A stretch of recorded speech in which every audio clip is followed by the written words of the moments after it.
¿Sí? Sí, bueno, yo sé que acá a Cele sí. A nuestro hermano Cele le gusta correr. ¿Alguien más que le guste correr? ¿Y qué hace cuando un perro rabioso en la calle y se le encuentra? Pues corremos, ¿verdad? Corremos. Les voy a platicar rápidamente algunas... es el mismo evento que tuve, pero aprendí cosas diferentes. Entonces, permítanme un momento, ahorita van a entender por qué traigo todo este merequetengue. Tiene una razón de ser. Entonces, yo cuando estaba en la universidad, ¿cómo diría Mayra? ¿Cuánto Mayrita? Bueno, Mayrita, ¿no? Cuando estaba en la universidad, había, bueno, hoy se sigue haciendo, me imagino, algo que se llama Copa Autonomía o Copa Valores. Para no hacerles el cuento largo, yo participé en 3,000 metros planos, era una prueba individual, y pues yo estaba acostumbrado a correr, a mí me gustaba mucho correr en ese momento, y los sábados teníamos que cumplir con ciertas materias de deportes, entonces yo los sábados aprovechaba, y ya saben, el lucidito, ¿no? Porque todos estaban trotando, y yo, ¡fum, fum, fum! Ya saben, ¿sí? Y en farol. Entonces, el punto es que pues la entrenadora, ese día, como vio que yo tenía esa, digamos, condición, creo que es el efecto, a lo que suena, ¿verdad?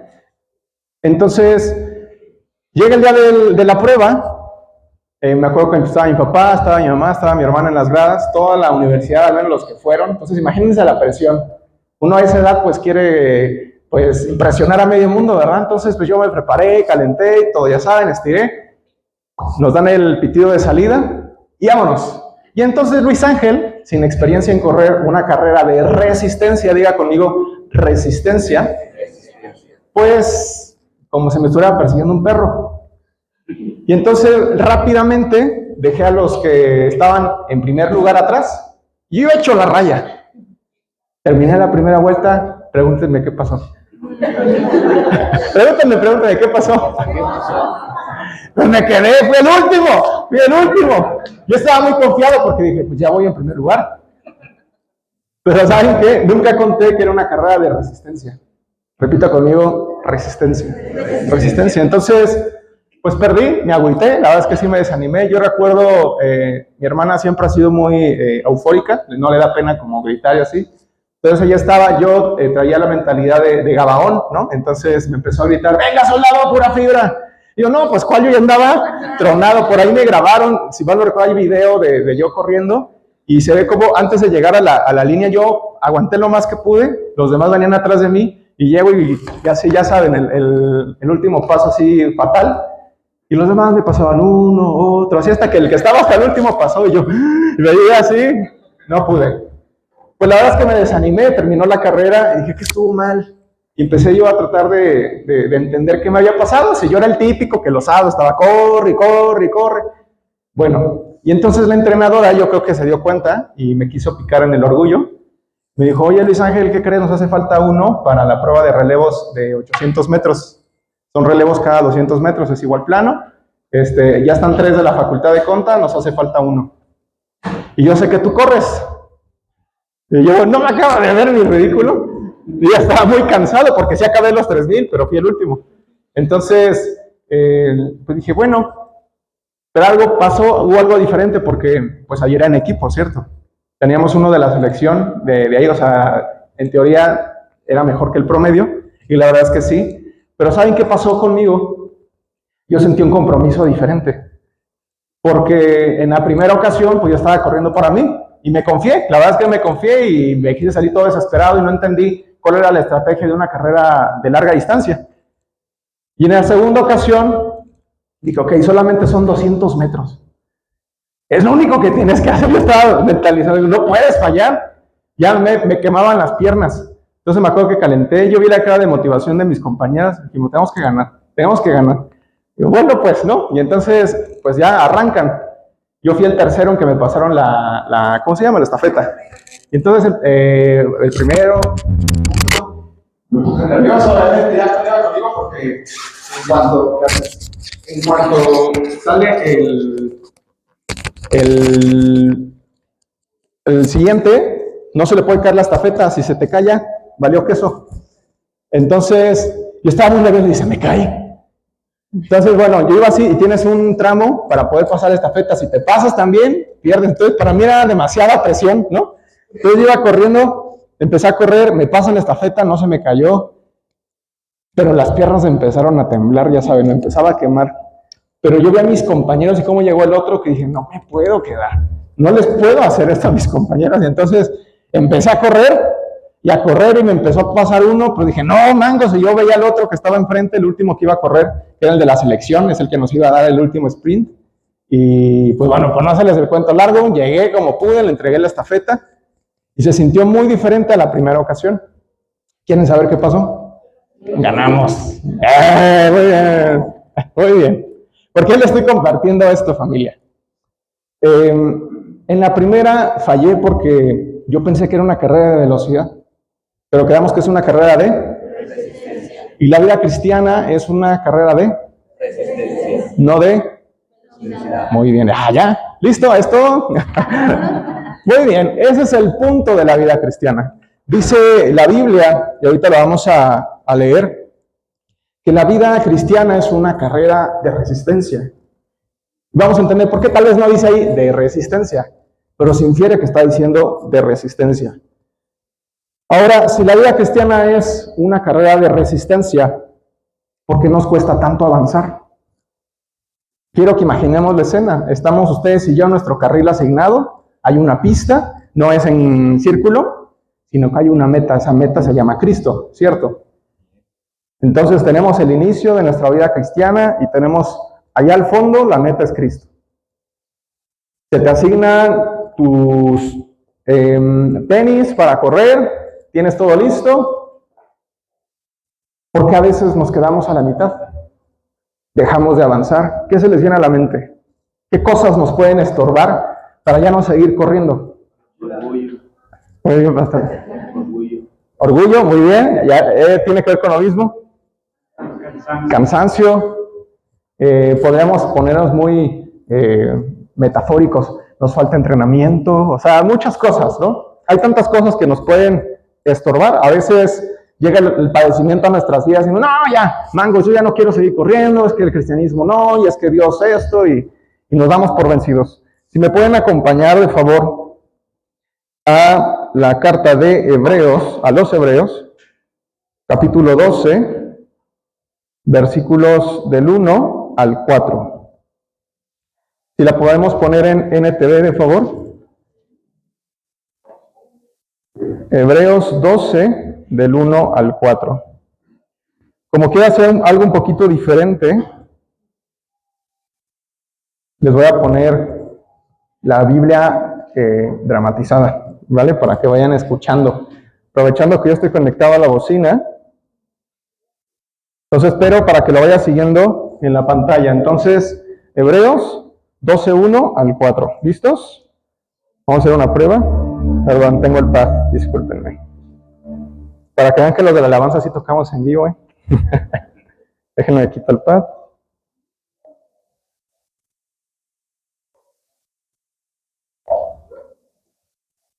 La carta a los Hebreos, capítulo 1.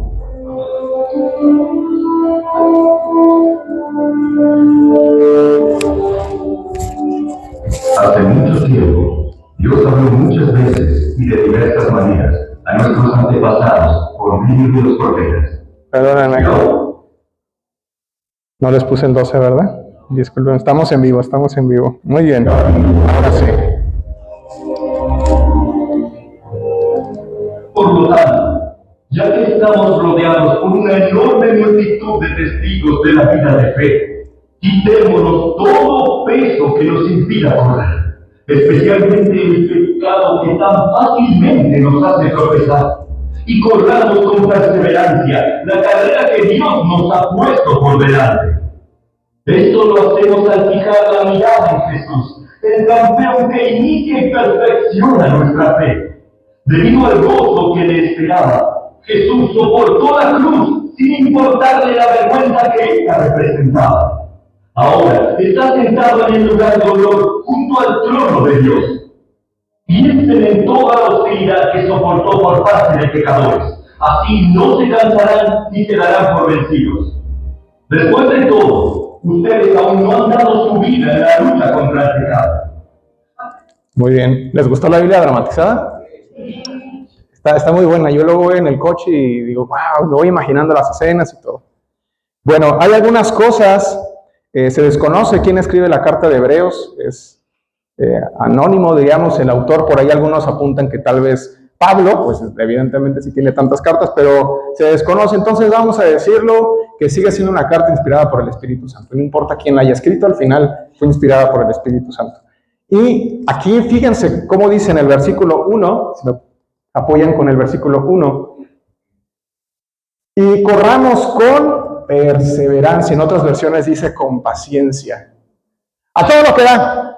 No. Me he hecho un splint. Con perseverancia, con paciencia. Eso implica que es una carrera de, y no una carrera de. Exactamente.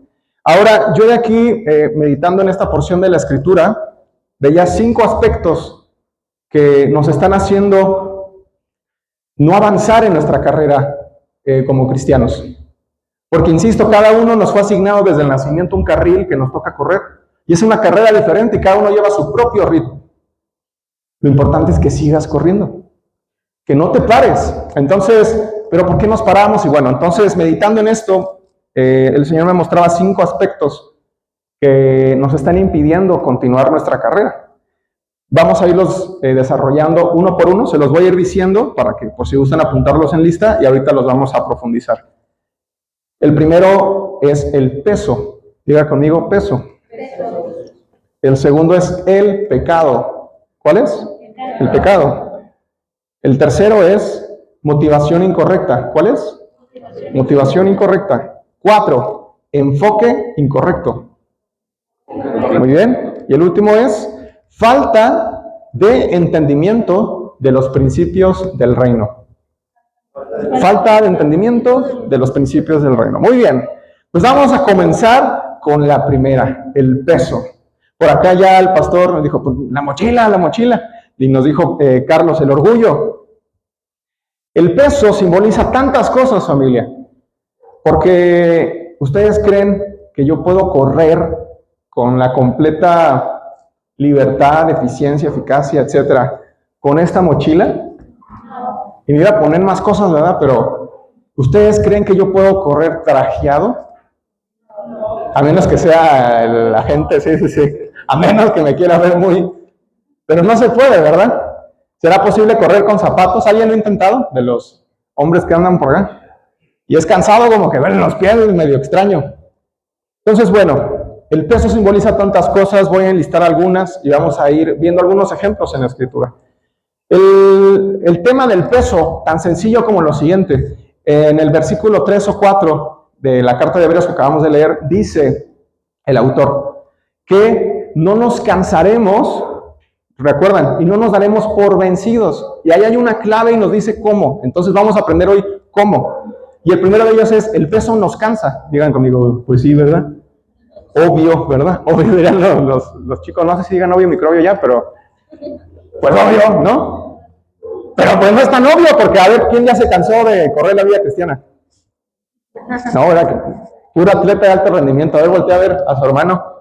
¿Tiene cara de atleta de alto rendimiento?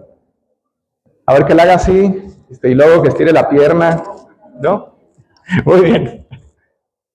Entonces el peso nos cansa, familia. El peso que puede simbolizar, por aquí traje la primera, puede simbolizar tradición o religión. Hace algún tiempo compartíamos una enseñanza que se llamó Quítate la sábana, no sé si se acuerdan. Me puse una sábana y todo, y hablábamos de Nicodemo. Nicodemo mostraba cierta inquietud por estar cerca de Jesús. Hubo algo que se lo impidió y fue su religión, fue su tradición. Fue el único de los maestros de la ley de aquella época que mostró ese interés. ¿Cómo lo podemos comprobar? Cuando en aquella noche se acerca a escondidas, en lo secreto con Jesús, y le dice, maestro, ¿qué he de hacer para heredar la vida eterna? Nicodemo, necesitas nacer de nuevo, pero ¿cómo? Y ya saben, ¿se acuerdan? Nicodemo tenía interés, y ¿saben cómo también podemos comprobar que respetaba a Jesús y que quería estar cerca de él? Porque dice la Escritura que cuando estaban acusando en una ocasión a Jesús por una de esas muchas prédicas, dice que Nicodemo lo defendió. Dijo, bueno, pero pues si no nos está haciendo ningún mal, pues dejémoslo de mientras, no pasa nada. O sea, lo estaba defendiendo, estaba siendo sutil. Entonces yo creo, sinceramente, que Nicodemo sí estaba buscando algo con Jesús, pero hubo algo que se le impidió. Diga conmigo, el peso. Ese peso tenía cara de tradición o religión. ¿Qué nos puede estorbar en nuestra carrera como cristianos? Tener una serie de requisitos que no están en la Biblia, que adoptamos a nuestra forma de pensar y le sumamos. No es que yo encontré un versículo que dice, les voy a poner un ejemplo. Decimos los cristianos, para aquellos que no se quieren congregar, es que donde dos o más se reúnan en mi nombre, en medio de ellos yo estaré. Si ustedes leen ese capítulo, aunque es cierto ese principio, dice la Escritura claramente, está hablando de discusión entre hermanos, hay diferencias. Entonces dice, citen, hazlo primero uno a uno. Si no funciona, llama a otro testigo. Si no funciona, ve con la iglesia. Y si no funciona, recuerden que cuando ya ustedes decidan qué rollo, yo estoy ahí en medio de ustedes, porque donde dos o más se reúnan en mi nombre, en medio de ellos yo estaré. Y entonces, ¿qué hacemos? Los tomamos, los sacamos del contexto y ya no me quiero reunir, porque como dice la Biblia, que donde dos o más se reúnan en mi nombre, yo estaré. ¿Para qué voy a la iglesia? Eso es religión. Nos inventamos nuestra propia religión, nos inventamos nuestra propia serie de requisitos. Es que si el que predica esto, es que si la alabanza aquello, es que si... Y empezamos a medir la vida cristiana con diferentes requerimientos que para nada se acercan a lo que está en la Biblia. Recuerdo por ahí alguien que llegó a mencionar que de los 10 se convirtieron en aproximadamente 600 mandamientos. ¿Qué es eso? Religión. Religión. Nos inventamos más cosas que no estaban en la ley en esos primeros días. ¿Por qué? Porque para todo queremos saber qué hacer. Les voy a poner otro ejemplo. El apóstol Pablo le preguntan, ¿es bueno comer carne? ¿O es bueno más bien ser vegano? Vamos a poner el lenguaje actual, ¿no? Y entonces ahí le tienen preguntando a Pablo, ¿es bueno vestirse de azul o de blanco? ¿Será pecado? Eso es religión. Habla de una falta de relación con Dios, donde no tenemos claro nuestro criterio, donde no tenemos claro lo que el Señor habla. Y empezamos a inventar cosas. No, es que las mujeres esto, y es que los hombres deberían de, no es que el que predica tiene que, me explico, eso es religión. Y a Nicodemo había algo que no le encajaba con Jesús. Tal vez porque no se vestía como un maestro de la ley. Pudiera ser. Tal vez porque pues pareciera que le daba igual la ley, aunque no era así. Tal vez le molestaba que hiciera milagros el día de reposo y que Dios le respaldaba. ¿Cómo es posible? No sé qué tanto había en su corazón, pero hermano, te lo digo desde ahora, no vas a llegar a la meta si sigues cargando ese peso que se llama tradición. De una vez por todas, salte de tu caja religiosa. No nos conviene estar ahí. No nos conviene. Porque si el mismo Jesús no condenó, ¿por qué nosotros condenamos? Si el mismo Jesús nos enseñó a cómo ser cristianos, porque es el maestro, ¿por qué nosotros buscamos o pretendemos enseñarle a Cristo? Tenemos actitud farisea. Los fariseos, aún escuchando al mismísimo Jesús, consideraban que estaba equivocado. ¿Será acaso que si Jesús predicara hoy, diríamos, ¿estás equivocado? La religión nos ciega a ese punto. Entonces, no seamos como Nicodemo. El siguiente ejemplo es el miedo. José de Arimatea. Ese cuate quiso estar cerca de Jesús. Él era el dueño de la cueva, en donde, por llamarlo cueva, pero en donde entierran a Jesús. Él era el dueño. Y él siempre sintió un anhelo por estar cerca de Jesús, pero dice que tenía miedo. Era miembro del Sanedrín. Tenía miedo de que lo descubrieran que fuera un seguidor de Cristo. Entonces no fue sino hasta que murió el Señor que dijo, yo quiero el cuerpo de Jesús. El miedo, y lo hemos estado platicando mucho en estas últimas domingos, quienes han estado viniendo de manera continua, el miedo nos paraliza. El miedo nos separa de lo que Dios ha puesto para nuestras vidas, para bendecirnos. Entonces, el miedo a dar pasos que nos confrontan a salir de nuestra zona de confort, de nuestra comodidad, no nos están permitiendo avanzar. Entonces, no seamos como José de Arimatea. Voy un poco más rápido para contarles rápidamente algunos ejemplos. El orgullo. El orgullo también nos estorba. Un ejemplo claro en la Biblia es Jonás. Yo te dije, ¿por qué? Ese pueblo que ni es tu pueblo. Y si son una bola de pecadores, ¿por qué tú me mandas a mí allá? Te estás equivocando, Dios. Esa fue la actitud de Jonás. Dijo, no voy porque no voy. Y se fue. ¿Cómo digan? Se subió en su, ¿cómo dicen? En su potro, bueno, y se fue. Se lo traga el pecesote, que no dice que es una ballena, se lo traga el pez grande, lo vomita cuando entiende que el problema es él. Y aún así andaba medio renegando, fue como entre dientes y va y bueno, arrepiéntanse. Ve el milagro que sucede en aquella nación y se enoja otra vez. Eso es orgullo, eso es orgullo. Tu falta de perdón, mi falta de perdón a las faltas de nuestros hermanos, de tu familia, de tus amigos, de la gente cercana, esas heridas que durante mucho tiempo has estado cargando y no quieres perdonar, es peso extra que estás teniendo en tu carrera. Y un día llegará el último día en que podrás correr esa carrera. Y la pregunta es, ¿habrás llegado a la meta o no? Entonces, ¿nos conviene o no quitarnos el orgullo? Te invito a que vayas pensando a quién tienes que perdonar o a quién le tienes que pedir perdón, porque el orgullo es así. Eres orgulloso para no perdonar o no pides perdón, aunque sabes que te equivocaste. El siguiente es heridas y traumas del pasado. No voy a ahondar mucho en esto porque los que estuvimos los 2 últimos domingos entendimos bien con Jacob. Jacob tenía un miedo en su corazón, pero además de miedo, tenía una herida en su alma. Él siempre quiso ser el primero. Y qué feo que su padre, aunque así era el orden, pues, pero a lo mejor, y se nota las ganas que él quería la bendición, que él quería ser el primero, porque él no quiso bendecirlo a él.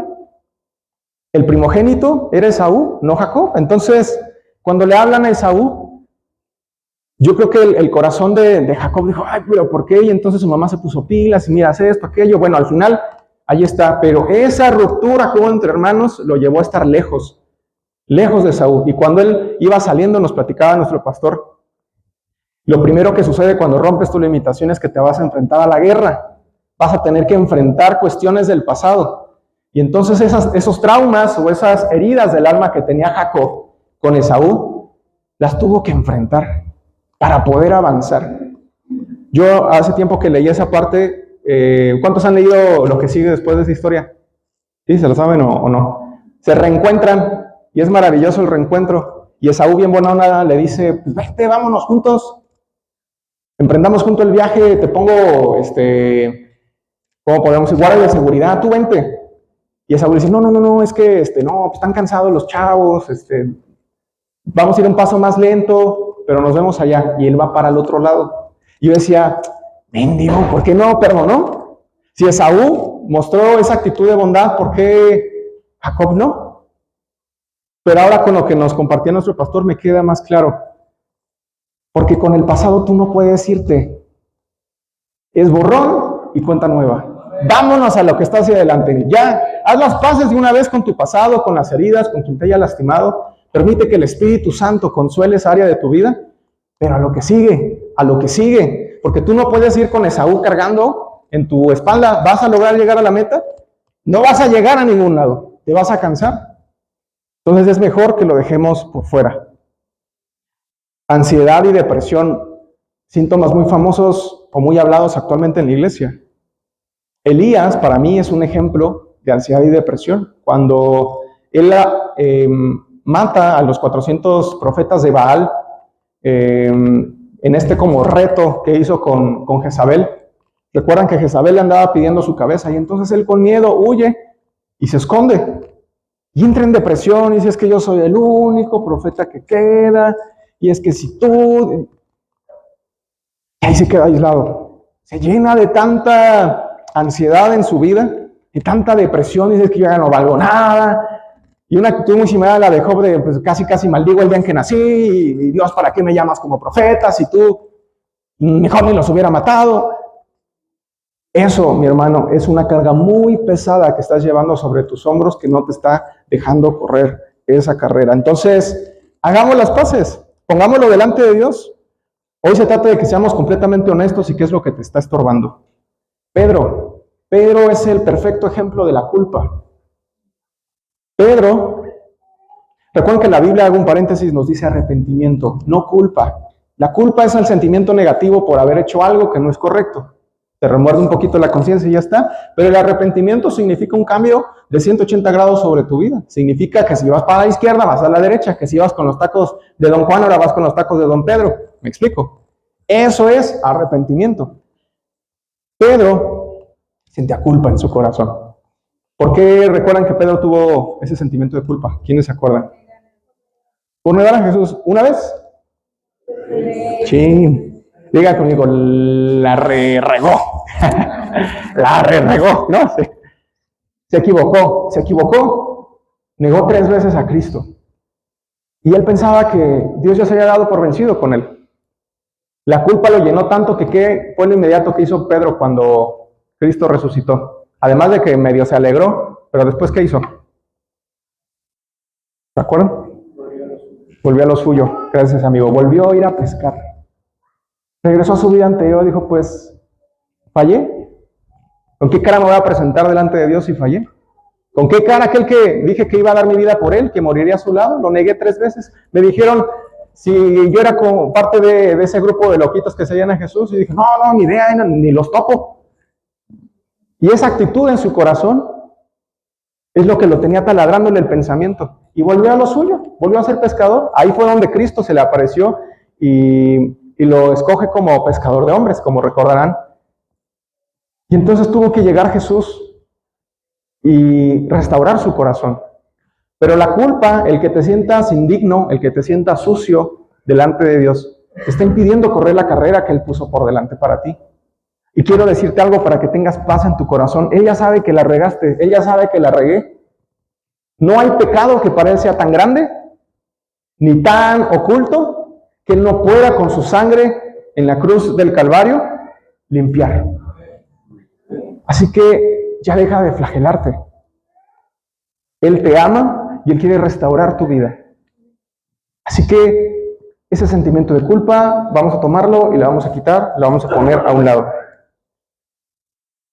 Y termino con 3 ejemplos más. Este es el punto en el que más quise profundizar el día de hoy. Posesiones. ¿Cuántos tienen posesiones? No demoníacas, porque ahorita capaz de haberlos de esa. Se deja manifestar y ya ves los del Ministerio de Liberación que estén. No, a ver, ¿quién tiene posesiones, o sea, materiales, recursos? Sí, a ver, levanta su mano. Ay, me dio que. Muy bien. El joven rico diga conmigo, tenía mucho dinero. Como yo, a ver. ¿Sí o no? ¿Sí o no? Sí. Eso, muy bien. Y entonces dice la Biblia que cuando él quiso seguir a Cristo, él cumplía toda la ley, según él, ¿verdad? Vamos a suponer que sí. Vamos a suponer que sí. Y entonces Jesús dijo, pues de todo eso, mira, no importa. Todo lo que tienes, véndelo y dalo a los pobres. Y dicen por ahí fue donde la puerca torció el rabo. Pero aquí hay algo muy importante. Sus posesiones le estorbaron. Es decir, él pensaba, diríamos por ahí, el ingenuo creía que todo era suyo.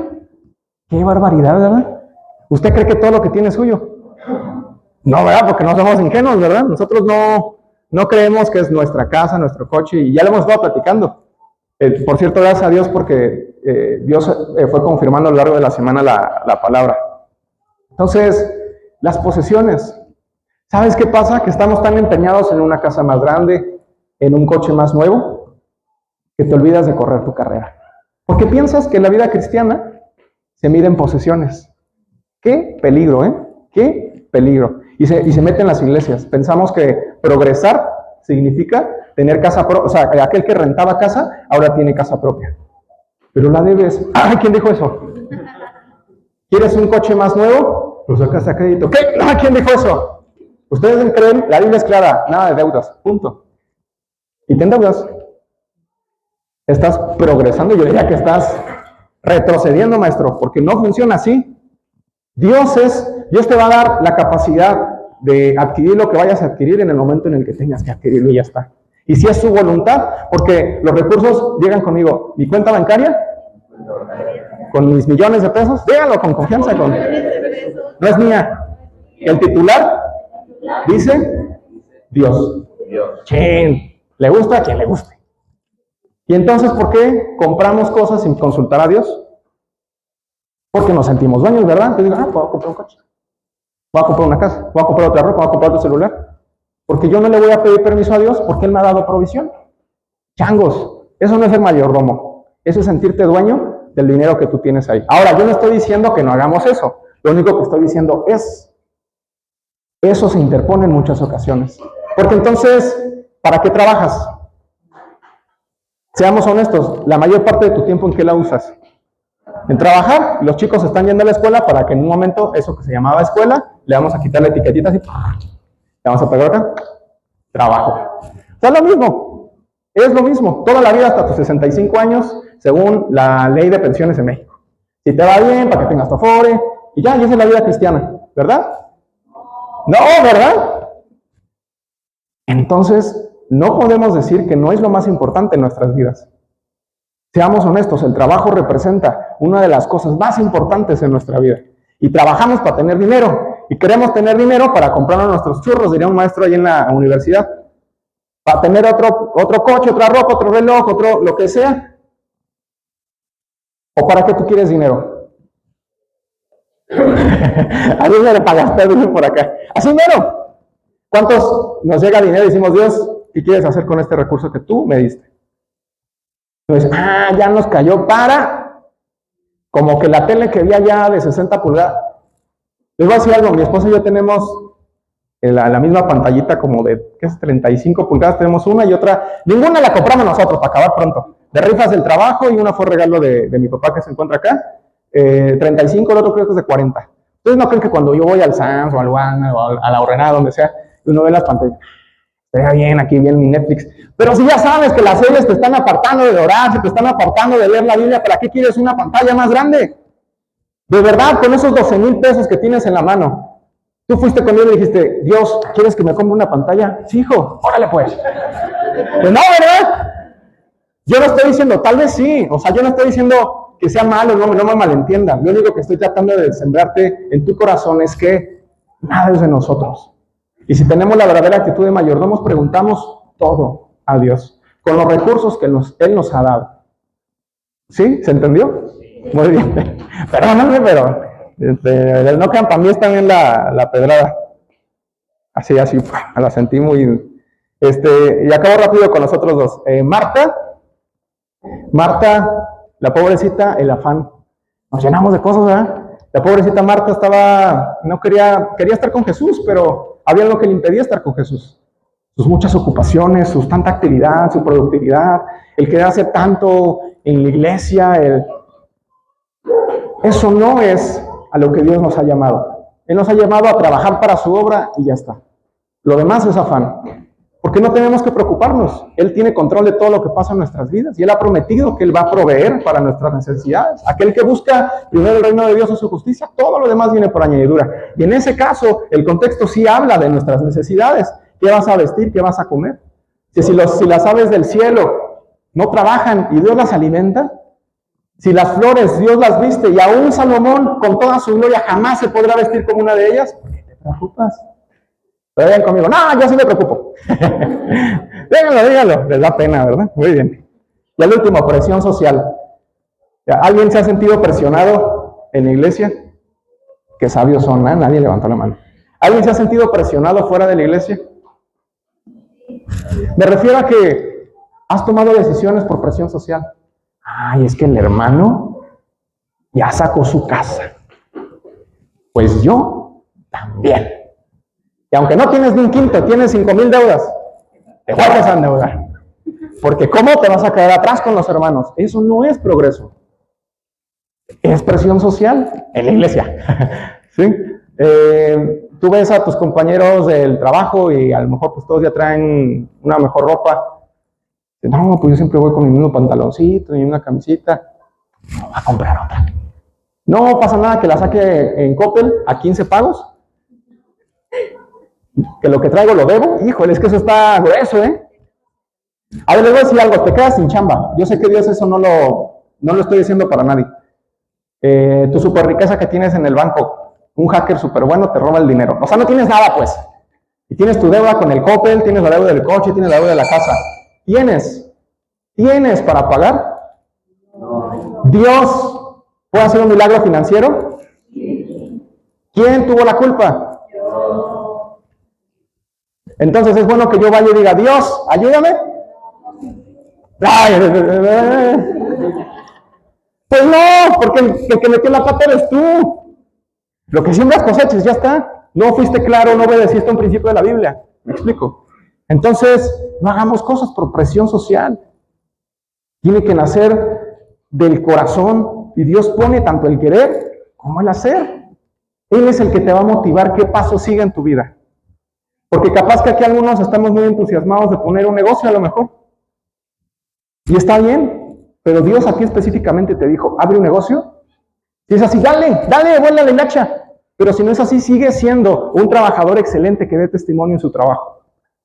Una ocasión Dios me dijo, cuando aprendas a cuidar lo ajeno, te daré lo tuyo. Me cayó como balde de agua fría porque yo estaba descuidando mi trabajo. Porque empecé a tener una actitud, no, a veces que aquí, y empecé con mis actitudes. Y Dios me dijo, Luis Ángel, el día que tú quieras algo propio, te lo voy a dar hasta que aprendas a cuidar lo ajeno. Y ese día cambié mi chip y dije, no, yo tengo que ser excelente en mi trabajo. Yo tengo que dar testimonio de que un hijo de Dios estuvo en esta empresa. ¿Me explico? Son procesos.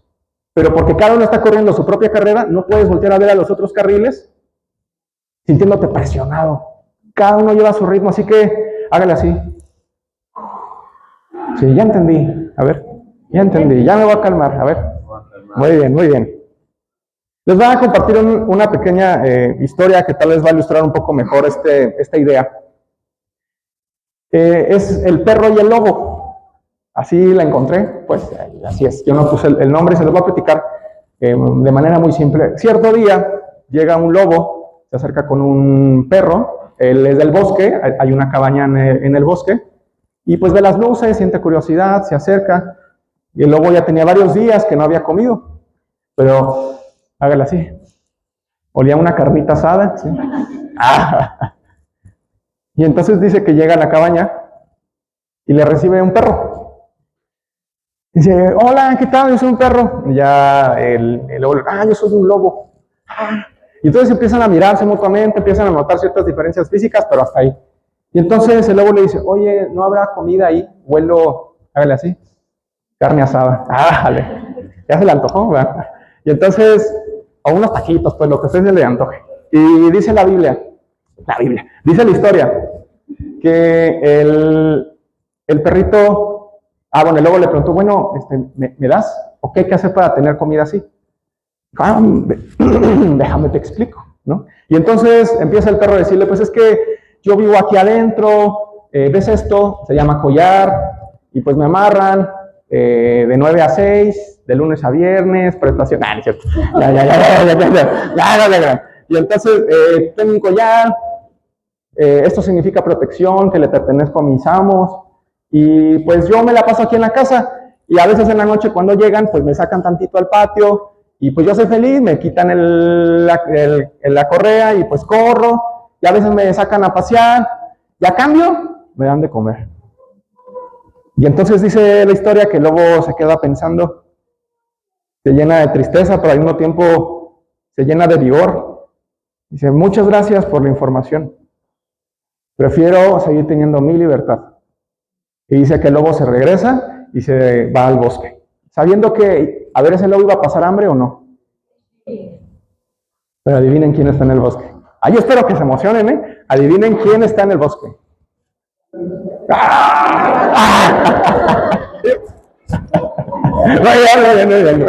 Muy bien. Pues Dios, obviamente Dios, Él siempre está ahí. Ahora, ¿por qué les estoy compartiendo esto? Así como aquel perro se sentía cómodo, protegido, con alimento seguro, acostumbrado a solo correr por el patio trasero en la noche, a los paseos, así corre el cristiano. Tenemos una marca de ese collar en nuestro cuello. Lo que quiero decirte es que te quites ese collar y que te aventures al bosque, como el lobo, sabiendo de antemano que habrá padecimientos porque los va a ver. Vas a pasar hambre. ¿Te guste o no vas a pasar hambre? Y lo vamos a leer ahorita en la Biblia, porque no me lo estoy inventando. Sin embargo, hay una promesa. Y esa promesa es que Dios está contigo. Y tú y yo conocemos al final de la historia, que es victoria. Es victoria. ¿Cuánto le podemos dar un fuerte aplauso a nuestro Dios? Amén.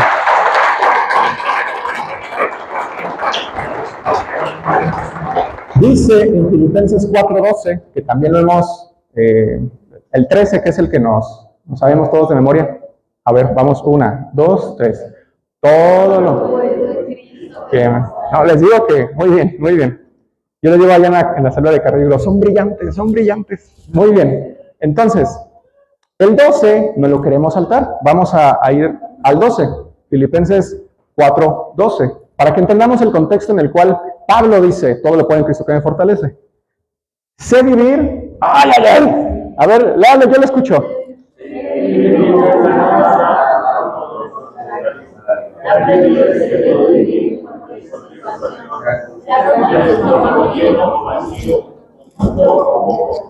Eso no está en la Biblia, ¿verdad? No.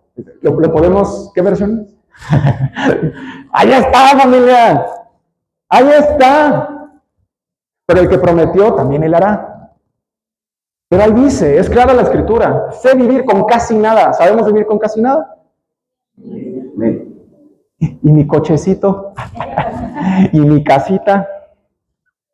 O con todo lo necesario. He aprendido el secreto de vivir en cualquier situación. Sea con el estómago lleno o vacío. ¿Qué cristiano teniendo el estómago lleno se alaba?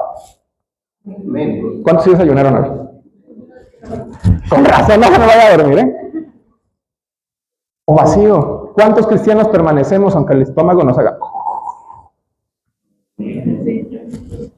Está grueso, ¿verdad? Pero el padecimiento, no me quiero adelantar, pero el padecimiento es donde ahí Dios nos forma. Es ahí donde Dios hace los milagros. Dicho eso, te voy a pedir que de manera simbólica póngase de pie. Busque algún objeto que no ocupe, lo que sea, y póngale el nombre que usted quiera, de las cosas que acabamos de leer. Y puede ser un zapato, puede ser algo que trae en la cartera, puede ser unas llaves, algo, de manera, es solo simbólico, es solo simbólico. Y vamos a darle el nombre de esa cosa que nos está representando el peso para nuestras vidas, para nuestra carrera. ¿Ya lo tenemos? Muy bien. Le voy a invitar a que de momento cierre sus ojos y vamos a ponerlo delante de Dios.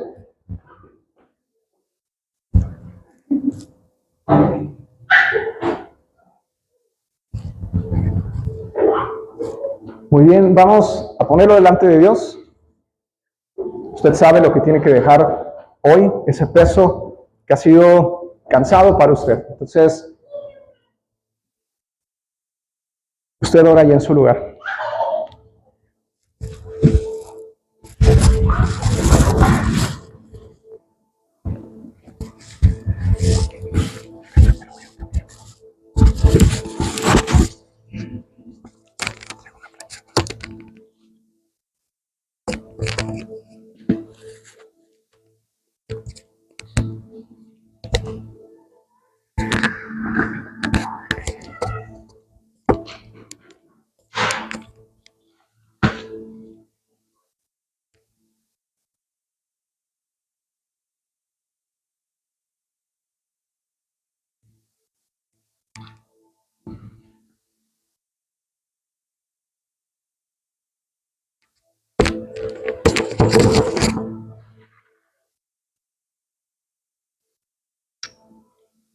Muy bien.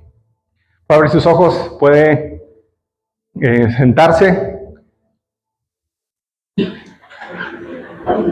De manera personal, ¿luzco más preparado para correr o no? Así sí, ¿verdad? Es un ejemplo muy simple, pero quiero que lo piense de la siguiente forma. A mí me estorbaba el saco, me estorbaba la corbata, me estorbaban mis zapatos. No me quise poner short porque dijo mi esposa, oye, pero si alguno anda viendo. Como si anduvieran viendo, va, pero bueno, pues aquí con el mismo pantalón. Ustedes imagínense que trae un short, ¿va? Muy bien. Ya me veo así como un atleta listo para correr. Eso significa quitarte el peso. Porque todo eso nos estorba, nos estorba. ¿Y a poco un atleta luce muy, ¿cómo dicen? Instagramiable. Está muy para fotos, pues. ¿No, verdad? Pues así despeinados, como sea, y a lo mejor descuidamos la estética, si quieren, un poquito. Porque no es lo que importa, le dijo Dios a Samuel, en versión Luis Ángel habla hoy. No te estoy diciendo, Samuel, que lo que yo veo es el corazón. No andes viendo las apariencias. Y entonces el Señor ve nuestro corazón. Ya nos sentimos un poquito más ligeros. Vamos a avanzar con el pecado. Este es un poco más simple, creo yo, de explicar. El pecado no te cansa, porque ese no es el objetivo del peso. El enemigo es muy listo, sabe que no te puede condenar, no te puede robar la salvación, él lo sabe. Pero ¿sabe qué sí puede hacer?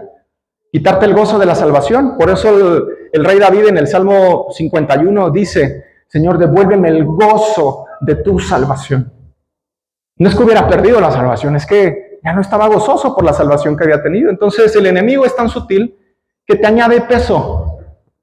Y ahí andamos con el peso, pero bueno, ya lo soltamos. Pero él tiene dos estrategias, diga conmigo, dos estrategias. Nos avienta el pecado, ¿verdad?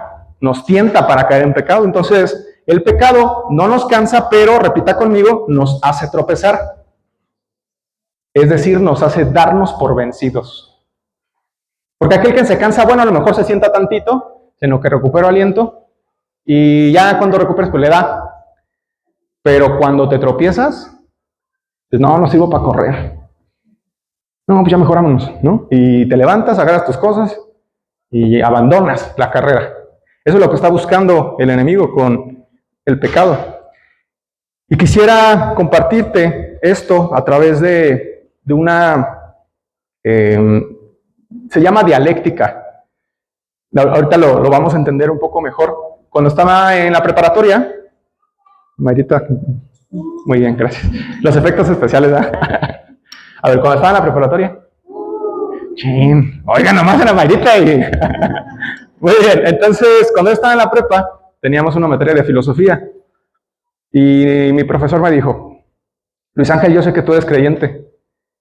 Y no me dijo hasta el final del curso, o sea, ya les estoy adelantando el final de la historia, que él también era creyente. Pero yo en ese momento no, yo pensé que me odiaba por ser cristiano, porque bueno. Y me dijo, yo sé que tú eres cristiano y que crees en Dios. En esta clase, la Biblia no la vamos a usar. La Biblia para mí no tiene validez en el contexto de la clase. Porque tendrías que convencer a tus compañeros y a mí de que la Biblia es la palabra de Dios. Pero si esa premisa yo no la acepto, si yo no la creo como verdad, cualquier argumento que tú lances con un versículo bíblico, para mí, carece de potencial o fuerza o sentido, lo que sea. Entonces vas a tener que llegar a Dios a través de la razón. Y yo, pero es que no es fe. No, yo estaba así.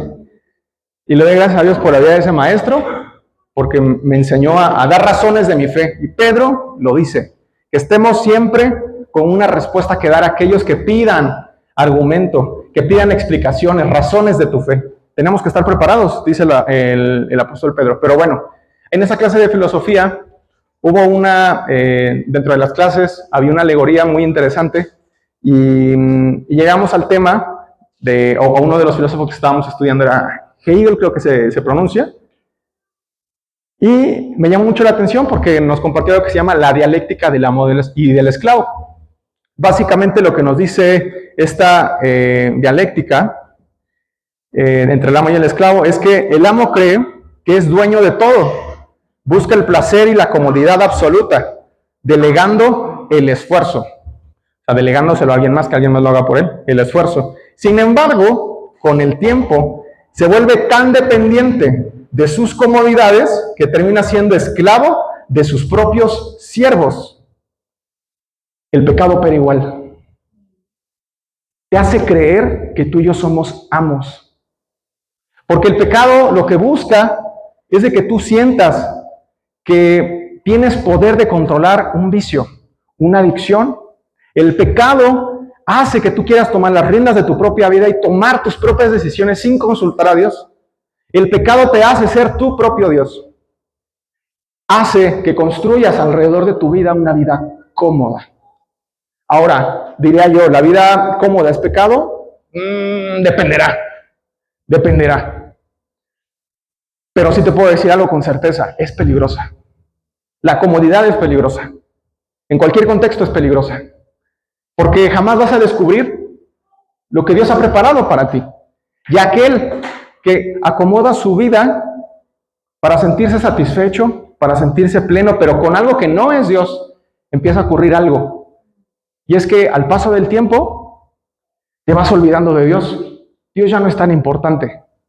Y en medio de esa comodidad, es como una cárcel. La empiezas a poner bonita. Tú no te das cuenta que es una cárcel, ¿verdad? Pero va a llegar el día, llegará el momento en que esa cárcel se va a cerrar. Y tú y yo nos vamos a quedar adentro. El pecado opera de esa manera. Sin embargo, tienes que recordar lo siguiente, que Dios es el único dueño de todo lo que existe. Tú y yo no. Así que cualquier pensamiento que venga a tu mente de querer actuar por tu propia cuenta, resolver las cosas por tu propia cuenta, y lo voy a poner en cristiañol. Se acerca un joven contigo, tú le diste un consejo al joven A, de cierta forma, llega el joven B y está atravesando una situación muy similar y dices, pues le doy el mismo, ¿verdad? No manches, eres el líder, ¿no? Eres el que le buscó consejo, tú tienes que ir con Dios y preguntarle a Dios. Pero tu experiencia es suficiente, ¿no? Dice la Biblia, bástate en tu experiencia y en tu conocimiento. ¿Qué dice la Escritura? Bástate en mi gracia. Entonces, en la iglesia se mete esto, sustituimos a Dios por nosotros mismos. Entonces, el engaño está en querer asumir un rol de amos. Y diga conmigo, yo no soy un amo, yo soy hijo y mayordomo. La mayordomía, mis hermanos, implica gozar de todo lo que tiene el Padre, pero hay un costo. Y es que como todo es el Padre, todo le consultas al Padre. ¿Se entiende o no? Ahora, le consultas todo. Y dos, ¿qué tienes que hacer? Vamos a pensar en el hijo pródigo. ¿En qué momento se acabó la provisión del hijo pródigo? ¿Cuándo qué? Despilfarró lo que le habían dado. Pero él estaba cerca o lejos de la casa de su padre. Si no permanecemos cerca de la casa del Padre y no consultamos todo, y todo es todo, diga conmigo, todo es todo, entonces nos vamos a alejar. Sí o sí el pecado está ahí. Y eso, porque lo dice en la carta a los Hebreos, de todo peso y pecado que nos está estorbando para correr nuestra carrera. ¿Hasta ahí vamos bien? Entonces, ustedes y yo no somos amos. El amo es Dios. ¿Sí? En todo caso somos esclavos, pero libres, por voluntad propia, es decir, siervos de Dios. Pero no somos amos. Cualquier pensamiento que venga, recuerda, esto es pecaminoso, esto no es de Dios. Y lo quitamos. ¿Sí? Muy bien. Vamos a ir, por favor, ya estamos por terminar. Los últimos 3 son muy cortitos.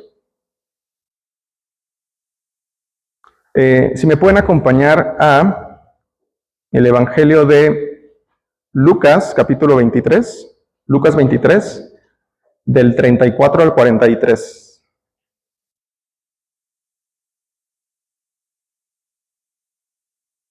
Lucas 23, del 34 al 43.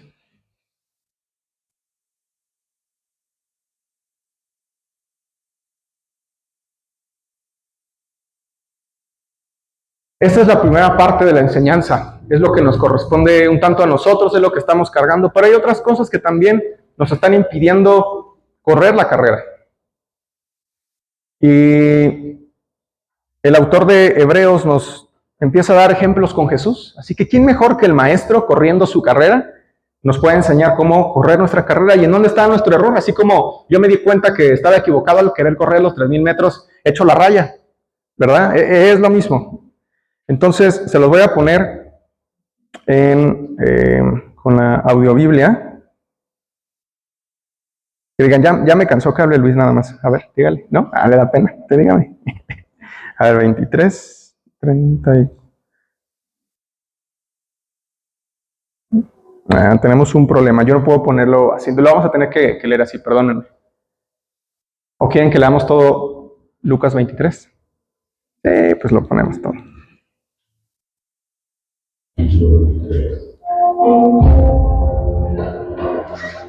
Entonces todo el concilio llevó a Jesús ante Pilato, el gobernador romano. Comenzaron a presentar su caso. Este hombre ha estado llevando al pueblo por mal camino al decirles que no paguen los impuestos al gobierno romano y al afirmar que él es el Mesías, un rey.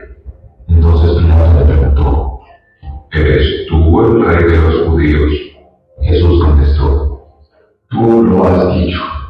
Pilato se dirigió a los principales sacerdotes y a la multitud y les dijo: no encuentro ningún delito en este hombre.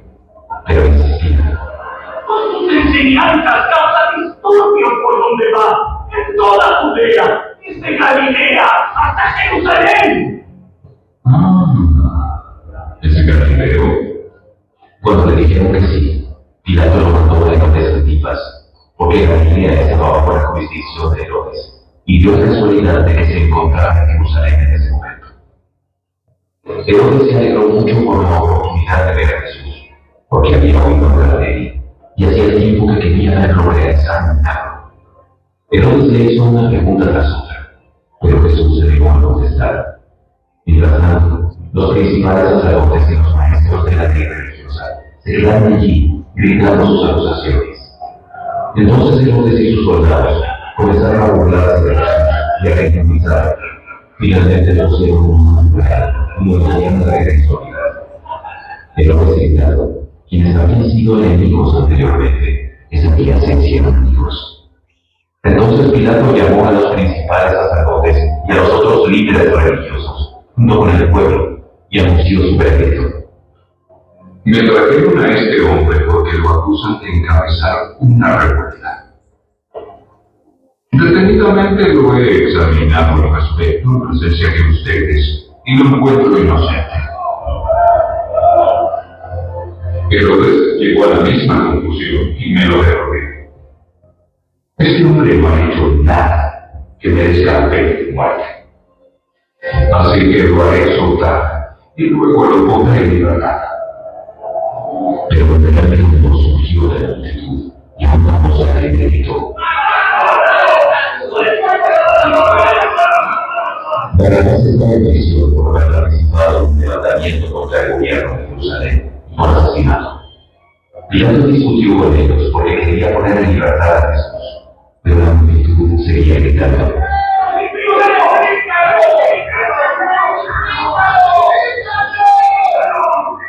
otra vez insistió Pilato: ¿por qué?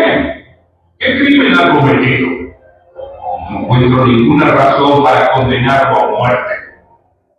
Lo haré azotar y luego lo soltaré. Pero la multitud gritó cada vez más fuerte, exigiendo que Jesús fuera crucificado, y sus voces prevalecieron. Entonces Pilato sentenció a Jesús a muerte, como la gente reclamaba. Como habían creído, puso en libertad a Barrabás, y que estaba preso por levantamiento y asesinato, y les entregó a Jesús para que hicieran con él como quisieran. Cuando ellos se llevaban a Jesús, sucedió que un hombre llamado Simón, que era de Sirene, venía del campo. Los soldados lo agarraron, pusieron la cruz sobre él y lo obligaron a cargarla detrás de Jesús. La multitud lo seguía, incluidas muchas mujeres que iban desconsoladas. Entonces Jesús se levantó y les dijo: hijas de Jerusalén, no lloren por mí, lloren más bien por ustedes y por sus hijos, pues vienen días cuando dirán: dichosas las mujeres que no tienen hijos, los vientres que no dieron a luz, y los pechos que no amamantaron. La gente suplicará a los montes: caigan sobre nosotros, y rogará a las colinas: enciérrennos. Pues, Si estas cosas suceden cuando el árbol está verde, ¿qué pasará cuando esté seco? Llevaron a otros dos, ambos criminales, para ser ejecutados sobre Jesús. Cuando llegaron a un lugar llamado La Galera, los dejaron a la cruz, y a los criminales también, uno a su derecha y otro a su izquierda. Jesús dijo: Padre, perdónalos, porque no saben lo que hacen. y los soldados voltearon su ropa, tiraron los dados. La multitud lo observaba y los líderes se burlaban. Que se salve a sí mismo, si de verdad es un espía de Dios, ¡el elegido! Los soldados también se burlaban de él, al ofrecerle mismo una figura de ver, y exclamaban: ¡Ya es el rey de Oriente!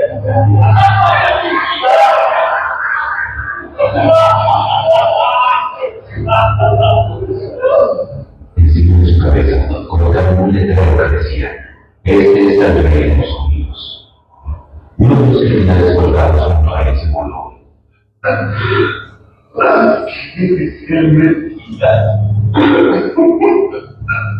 Demuéstranos salvándote a ti mismo. ¡Y a nosotros también! Pero el otro criminal protestó: Ni siquiera temes a Dios, ahora que estás condenado a muerte.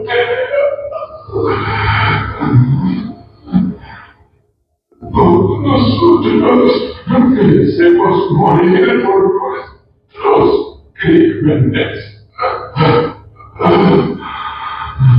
Pero este hombre no ha hecho nada malo. Luego dijo: Jesús, acuérdate de mí. Cuando vengas en tu reino.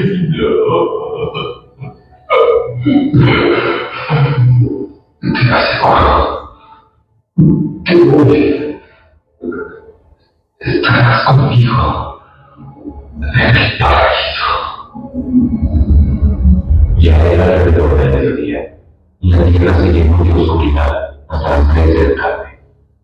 La luz del sol desapareció, y de repente la cortina del santuario del templo se rasgó por la mitad.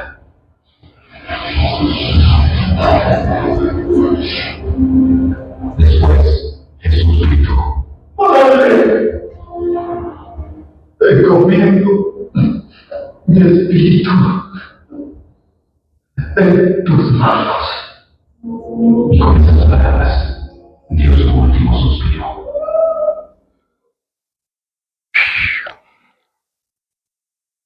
¿A poco a usted no se pica? ¿Verdad? Está buenísimo escucharlo así.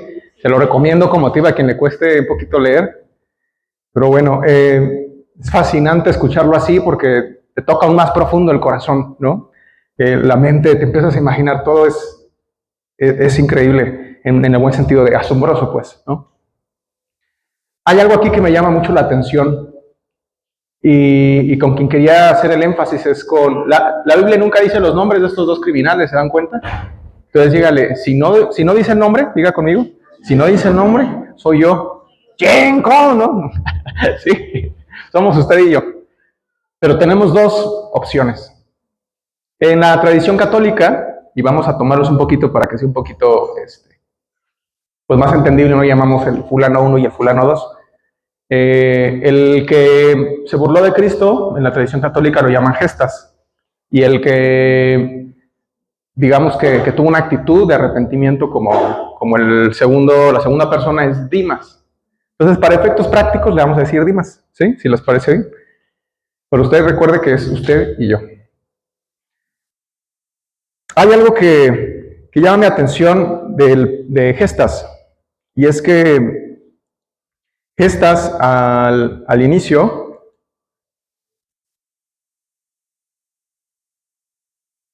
se burla de Cristo. Se burla.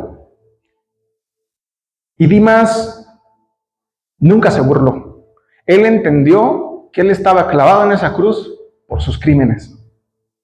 También es así que confronta al otro y dice, hey, tú y yo sí tenemos culpa y por eso estamos en esta cruz, pero él, ¿qué culpa tiene? Y la petición de Dimas a Cristo, usted me dirá, ¿cierto o falso? Fue, Jesús, bájame de la cruz. Jesús, evítame el sufrimiento. Jesús, llena mi vida. Jesús, quítame el dolor. ¿Qué dijo? Acuérdate de mí cuando entres en tu reino. ¡Wow! Tercer cosa que nos falla cuando corremos la carrera de la fe, tenemos una motivación incorrecta. Permíteme decirte algo, la carrera que tú y yo como cristianos hoy estamos corriendo tiene un fin, hay una meta y se llama Cristo. Y cuando tú te decides poner los tenis y correr, ¿sabes qué viene en tu vida? Plenitud. Si podemos ir por favor a Juan 15.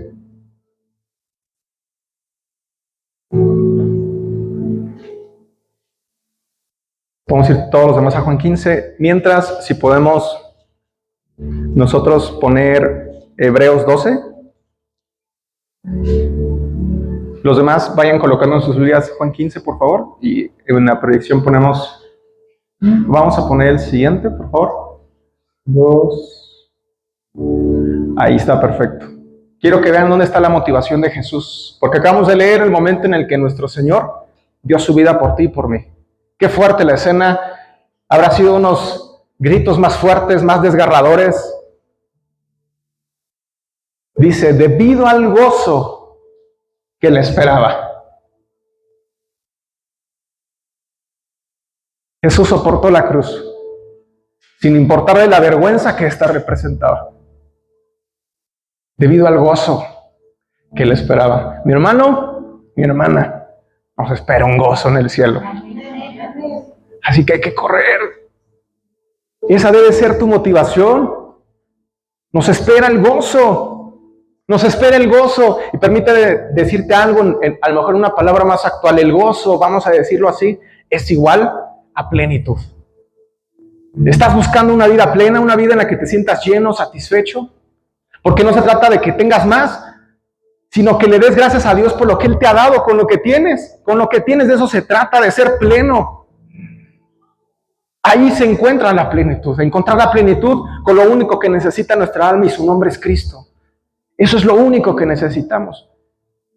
Y si tú entiendes que la plenitud va a venir a tu vida el día en que te decidas poner esos tenis y seguir corriendo, va a llegar. Y cuando lleguen los padecimientos, cuando venga el hambre, cuando venga ese vacío, tú vas a seguir corriendo. Porque ¿a poco a Cristo no le dolió la cruz?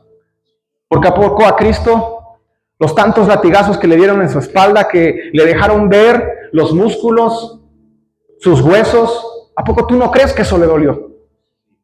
¿Y él en qué momento él dijo, Dios, que pare, me duele, ya no aguanto? Su motivación tenía tu cara. ¿Me explico o no me explico, iglesia? Él corrió su carrera. Dice en Juan 15, ya si lo tienen por ahí. Ahora sí, si me apoyas por favor también, Romy, para irlo poniendo. Yo soy la vid verdadera y mi Padre es el labrador. Él corta de mí toda rama que no produce fruto y poda las ramas que sí dan fruto, para que den aún más fruto. Voy a hacer una pausa aquí, vamos a hacer un espejo con la vida de Dimas. Dimas no pidió, bájame de la cruz. Él quiso estar con Jesús. Nunca se preguntó por qué Dimas pareciera que fue aquel que venció a la tradición cristiana. Porque él en qué momento se bautiza, él en qué momento desciende a las aguas, él en qué momento tuvo oportunidad de cambiar su vida. en la cruz y fue al cielo. Entonces uno dice, ¿estamos mal? Entonces predicamos algo que no es. Permíteme regalarte algo que hace poco el Señor confrontó mi corazón. Y yo creo que Él hizo todo diferente. Y creo que Él sabe más de Dios. Si hubiéramos estado nosotros reunidos aquí y Dimas lo hubiéramos visto ahí, les aseguro que de entre todos los que estamos aquí, y yo siendo el primero, Él sabía más de salvación que nosotros. Él sabía más de Cristo que nosotros. Te voy a decir por qué. Porque Él quiso estar con Jesús. Los demás le decían, si tú eres el Hijo de Dios, sálvate a ti mismo. Aquel que pudo salvar a otros no se puede salvar a sí mismo, y se burlaban. Y entonces Gestas también en ese mismo tono dijo, pues sálvanos, ¿no que eres el Hijo de Dios?